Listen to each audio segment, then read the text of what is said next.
Malolele, and hi everyone. Here's another 1 minute fresh truth challenge. And the saying we want to have a look at today is the one that we would often hear: I can do all things through Christ who strengthens me.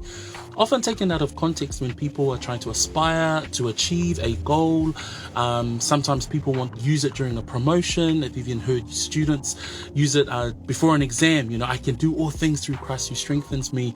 I've even heard sports teams use it to say, to stir up the team and get the emotions and the feelings. And all of these things sounds good. But here's what the Bible says. It's actually found in Philippians chapter 4, verse 13, written by the Apostle Paul.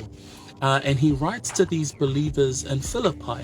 And these believers, he calls them his joy and his crown. And so it was a church that he was proud of.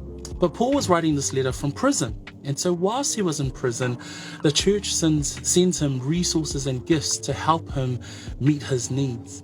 At the end of his letter in chapter 4, Paul, out of his expression of thanks for the gift, acknowledges their gift, but he says to them and reassures them that he was able to endure all of the hardships because of Christ. In verse 12, he says, "Everywhere and in all things I have learned both to be full and to be hungry, both to abound and to suffer need."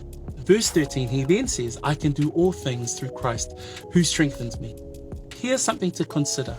A true Christian follower of Jesus Christ will be hated by the world and even persecuted because of the gospel.